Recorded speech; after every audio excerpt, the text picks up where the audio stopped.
আসসালামু আলাইকুম। কেমন আছেন সবাই? আশা করি যে যেখানে আছেন সবাই অনেক ভালো আছেন এবং সুস্থ আছেন। প্রতিদিনের মতো চলে আসলাম আরও একটা নতুন ব্লগ নিয়ে। আর আজকে ব্লগটা শুরু করছি দুপুরে রান্না করতেছি। তো আমি তখন ভিডিও বানায় রাখছি। আমি সন্ধ্যার সময় ভয়েসটা দিতেছি আরকি আপনাদের সাথে। তো আসলে অনেক কথাই আপনাদের সাথে আমার থাকে। আর বিশেষ করে আপনাদের সাথে কথা বলতে আমার অনেকটাই ভালো লাগে। আর আপনাদের মাঝে যতক্ষণ থাকি ততক্ষণ আমার আরও বেশি ভালো লাগে সেটা আরকি। তো যাই হোক, আজকে একটা কথা আমি আপনাদের সাথে ক্লিয়ার করি যে আমার একটা ৩ তলা বাড়ি থাকতে আমি কেন ভাড়া থাকতে হয় সেটাই ক্লিয়ার করব। আর বিশেষ করে ভাড়া থাকতেছি আমার ৩ তলা বাড়ি আছে, আমার বাবার বাড়ি আছে, আমার বোনের বাড়ি আছে ঢাকায়। আপনারা সেটা সবাই জানেন, যারা চিনেন। তো ৩ টা বাড়ি থাকতে নিজেদের অন্য কারো বাসায় ভাড়া থাকতে হয়, সেটাই আজকে ক্লিয়ার করব কী জন্য ভাড়া থাকতে হয়। আপনারা কিন্তু ইতিমধ্যে আগে দেখছেন, আমি যেখানে ছিলাম আমাদের বাড়ি থেকে রাগ হয়ে আমি ওইখানে গেছি।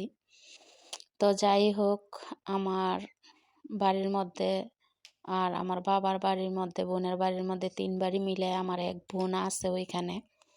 সমস্যা নাই ওই দিক দিয়া। নিজের নামের জায়গা তো আর কেউ নিতে পারে না। ভাড়া তো উঠাইতেছে আমার বোনই, আর আছে তো আমার বোনে। তো ক্লিয়ার করি আমি কেন ভাড়া থাকি। সত্যি কথা বলতে নিজের মানুষ, আত্মীয়-স্বজন মানুষ যখন শত্রুতা করে তখন কিন্তু নিজের জায়গা হলেও দূরে থাকতে হয়, মানে ভালো থাকার জন্য। আর মানসিক টেনশন, যন্ত্রণা এই জিনিসটা কিন্তু বেশি মাত্রায় খারাপ লাগে। আর একটা মেয়ে মানুষ তার হাজবেন্ড বাড়িতে না থাকলে যদি আত্মীয়-স্বজন মানুষে মানে কেসাল করে, ভেজাল করে, ঘ্যান ঘ্যান ভ্যান ভ্যান করে কানের কাছে, তো এই জিনিসটা কিন্তু আরও বেশি খারাপ লাগে। সেটাই ক্লিয়ার করব আমার বাড়ি থাকতে আমি কেন ভাড়া বাড়িতে থাকি। সত্যি বলতে আমার এমন একটা আত্মীয়-স্বজন কাছের মানুষ আছে, এই মানুষটা আমার জন্য এত ষড়যন্ত্র করে যে কিনা আমার বাড়ির ছাদের উপর উঠলে আমারে দেখলে তার মাথা নষ্ট। যে আমি এই বয়সে এত টাকা খরচ করে আমি ৫ তলা ফাউন্ডেশন দিছি, আমি কেমন দামের গেট লাগাইছি, বাড়িতে কেমন কাজ করছি বা কি রড দিয়ে কাজ করছি, যারা কিনা আমার কাছের মানুষ যদিও বা কেউ ভিডিওটা পান অবশ্যই বুঝতে পারবেন আমি কি কথা সত্য বলি না মিথ্যা বলি। আমি একদম পারফেক্ট কাজ করছি আমার বাড়ির মধ্যে। আমি একটা মেয়ে মানুষ হইয়া, মহিলা মানুষ হইয়া, আমার একটা ছোট বাচ্চা নিয়া আমি অনেক কষ্ট কইরা তারপর বাড়িতে গেট লাগাইলাম, বাড়ির মধ্যে কাজ করলাম। তারপর সব যাই জিনিস কিভাবে আইনা বাড়িতে কাজ করলাম। এত কষ্ট কইরা বাড়িতে থাকতে পারলাম না শুধু শত্রুতার কারণে। তো যাই হোক, আমি বাড়ি ওইখানে রাইখা আসছি, সমস্যা নাই। আমার বাড়িতে লোক আছে। লোক বলতে আমার বোনেরা রাইখাইছি, সেটাও আপনারা জানেন। তো আমি এত দামের যাই জিনিস দিয়া বাড়িতে কাজ কইরা আজ আমি মানে ওইখানে আমার ৩ টা বাড়ি থাকতে আমি এখন বনবাসী ধরতে গেলে। কথায় আছে না যে একটা মানুষ রাজার হালে চলতো, আমি যেহেতু নিজের বাড়িতে এখন থাকি না, তাহলে আমার আর এখন রাজার হাল নাই। আমি নিজে এখন ভাড়াটি। ৩ টা বাড়ির মানুষে আমারে দেখলে আসলে সালাম দিত। আমি বাড়িও নিচ্ছিলাম। তো এখন আমি যে এখানে ভাড়া আছি, তো মানুষের চোখের দিকে তাকাইলে বা মানুষের মুখের কথা শুনলে নিজেরে নিজে অনেক কিছু ভাবি, নিজেরে নিজে অনেক কিছু নিজে নিজে বলি। তো সেটাই যাক, আসলে সত্যি বলতে আমি তো আর ওইখানে বিক্রি কইরা আই নাই যে আমি ওইখানে যাইতে পারবো না বা কি আমার ওইখানে জায়গা নাই।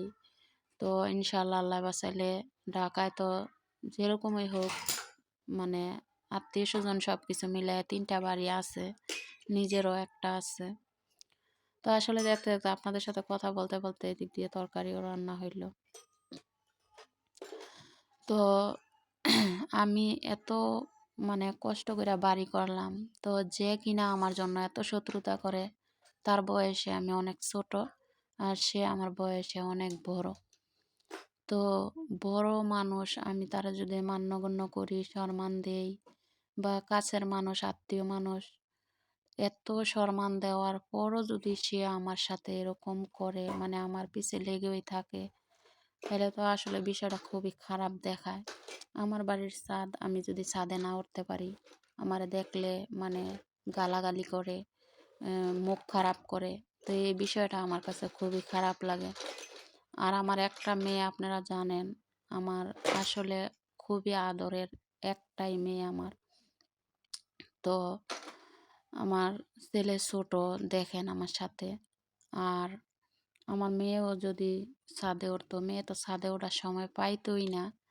আমার মেয়ে যখন স্কুল থেকে আসতো, তখন ছাদে উঠতো, বা গোসল করলে একটু ছাদে উঠতো। আমার মেয়েরে দেখলেও মানে তার মন খারাপ হয়ে যেত, যে কিনা তার বয়সে আমি অনেক ছোট, কিন্তু আমি নিজ হাতে বাড়ি করছি। তো সব কিছুর দিক দিয়েই মানে সম্মান পাই, ভালো আছি, ভালো চলি, ভালো খাই। তো তার কাছে খুবই খারাপ লাগে। তো ওই বাড়ির থেকে আসার পরও মনে করেন যে অন্য একটা মানে বাজে নোয়াখাইলা মহিলার সাথে মিললা, তো আমার ঘরে এত বড় একটা চুরি করায়।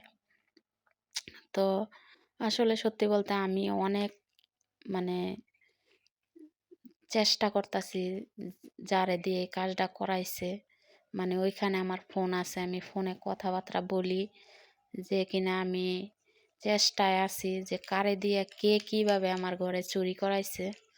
তো প্রতিদিন আসলে আমার ভিডিও আপনারা দেখবেন, জানতে পারবেন কে এত বড় ক্ষতি আমার ঘরে করছে, কারে দিয়া করাইছে। তো সেটাও আপনাদের সাথে আমি ক্লিয়ার করবো। যেহেতু আমি ইউটিউব চ্যানেল করি, আমি একটা মানে মিডিয়ার মধ্যে আছি, আপনাদের সাথে আমার ক্লিয়ার করার দরকার আছে। সব কথাই আপনাদের সাথে আমি শেয়ার করবো, বলবো। তো সত্যি বলতে অনেক দিন হয়ে যায়, কিন্তু আমি আমার মন মেজাজটা খুবই খারাপ। এতদিন আমি ভিডিও দিছি, দেখছেন, আসলে আমি কোনো আমার মানে সাজগোজ, খানা দানা, চলাচলতি, মানে আমার সব কিছুই মানে উল্টাপাল্টা হয়ে গেছে। আমি যেমন পাগল বেশে আছি, সত্যি কথা বলতে আমার মনের ভিতরের রূপটা কেউ দেখে না। তো আমার ভিতরে মানে যে একটা কষ্ট ধারণ করে, এটা আর কি। তো বিষয় হচ্ছে তার লোভ লাগিয়ে গেছে আমার প্রতি। আর আমার মেয়ে হচ্ছে যা জিনিস পরে আমিও পরি, ভালো চলাফেরা করি, এই বিধায়ই কিন্তু আরও এত বড় ক্ষতিটা আমার করতে পারছে। তো যারে দিয়া করতে পারছে আমি টার্গেট করছি। আমার বাসার সামনেই তার রুম ছিল, তার অনেক হিংসা ছিল। তো এই লোকের সাথেই আমার শত্রু যে হ্যাঁ চলাফেরা করতো, আমার আপন মানুষ শত্রু যে হ্যাঁ ওই চলাফেরা করতো।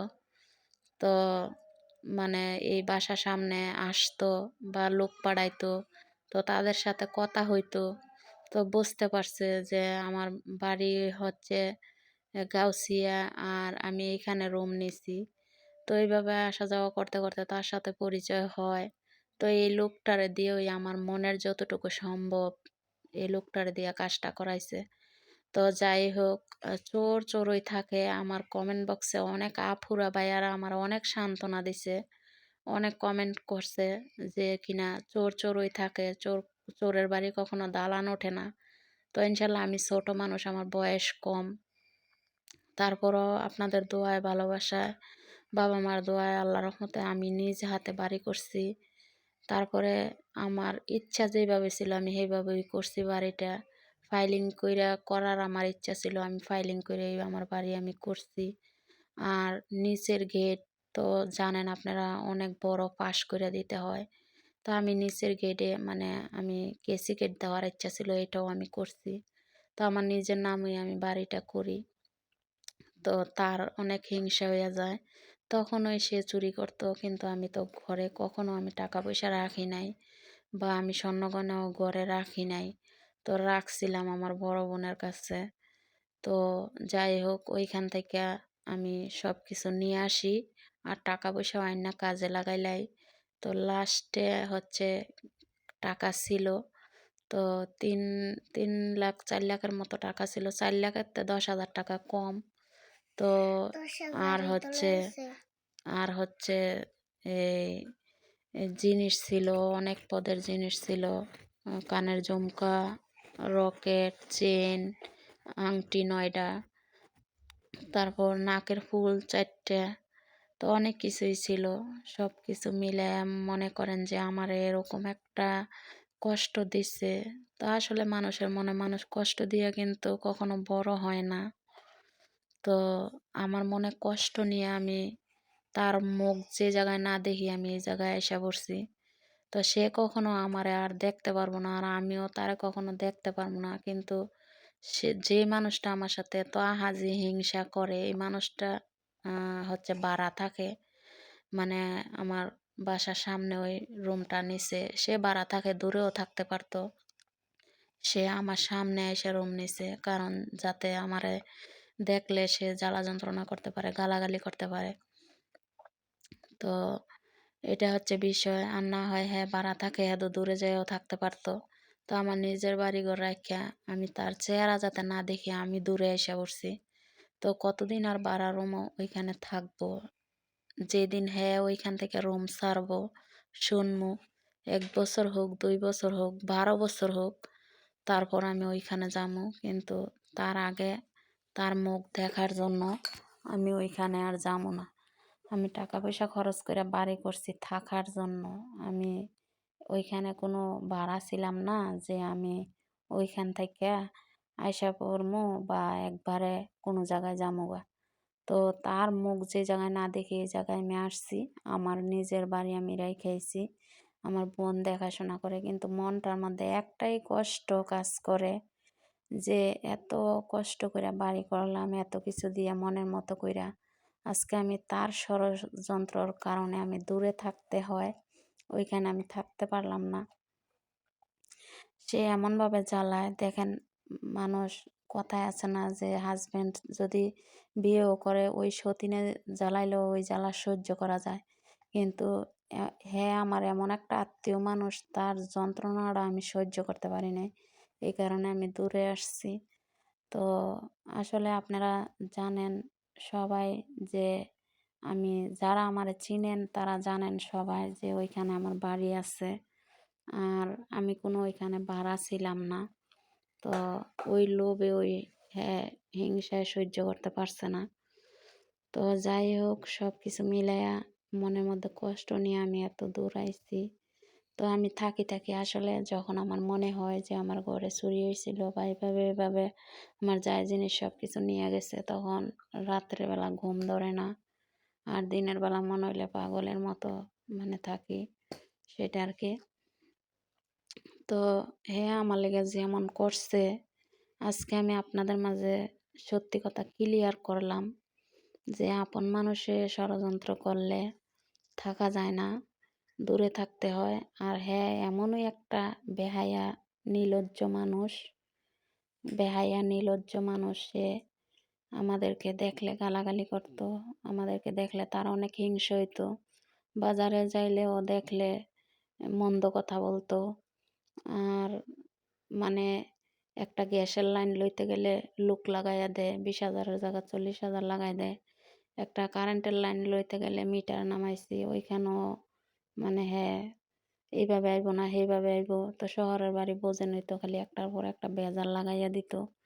তো এইভাবে খুবই কষ্ট করে আমি বাড়িটা করছি, আল্লাহ আমার করাইছে। তো এখন আমার বাড়ির মধ্যে কোনো ভেজাল নাই যে কিনা একটা লাইন টানতে মানুষের টাকা খাওয়াইতে হইব বা মানুষের পাও ধরতে হইব, এমন কোনো কিছুই না। রানিং ভাড়া চলতেছে, ভালো আছি ইনশাল্লাহ আপনাদের দোয়ায়। তো যাই হোক এখন আমি দূরে আছি, ভাড়া বাসায় আছি। তো আমার জন্য সবাই দোয়া করবেন যে আমার জন্য হে এতটুকু করতে পারছে, আমি যে আবারও আরেকটা সুন্দর করে বাড়ি করতে পারি, আপনাদের মাঝে যে আমি দেখাইতে পারি বা আমি ভালো চলতে পারি। তো আমার স্বামী, আমার ছেলে মেয়ে সবাই নিয়ে যে আমি ভালো থাকতে পারি, আপনাদের কাছে এই দোয়াই চাই আমি। আর আমারও ভালো থাকাটা আপনারা একটু সাপোর্ট করবেন। তো এটা আর কি। আজকে আমি মন খুলে আপনাদের সাথে ক্লিয়ার করলাম আমার কথা, যে আমি কী কারণে ভাড়া বাসায় আছি। আসলে ভাড়া বাসায় থাকতাম না, খুব কষ্ট মনের মধ্যে নিয়ে আমি ভাড়া বাসায় আসছি। ওইখানে থাকুক, কতদিন থাকতে পারে আমি দেখবো, তারপরে ইনশাল্লাহ আমি যাবো। আর যে এমন করে তার আসলে কিছুই নাই, কিন্তু সে আমার পিছনে লাগিয়ে রয়েছে, সে ভাড়াই থাকে। তো যাই হোক, দেখা যাক, আমি তার একটু দেখামো, আল্লাহ যদি আমার হায়াতে বাঁচায় রাখে। আপনারাও দোয়া করবেন যে কষ্টের পর মানুষের কিন্তু ভালো কিছু আছে। তো আমি কষ্ট করতেছি, আমি আশা রাখি যে সামনে আমার আরও ভালো কিছু থাকবো। তো আজকে আর আপনাদের সাথে কি বলবো, যা কিছু বলার সব কিছু ক্লিয়ার করলাম। আর নতুন নতুন ভিডিও যে আপনাদের মাঝে নিয়ে আসতে পারি, এটা আর কি। তো সবাই আমার চ্যানেলটা সাবস্ক্রাইব করবেন, আমার পাশেই থাকবেন। আর ভিডিও প্রতিদিনে আপনারা দেখবেন, তাহলে বুঝতে পারবেন আসলে আমার ঘরে কিভাবে চুরি করাইছে, কে চুরি করাইছে, আমি এই তথ্য বের করতেছি।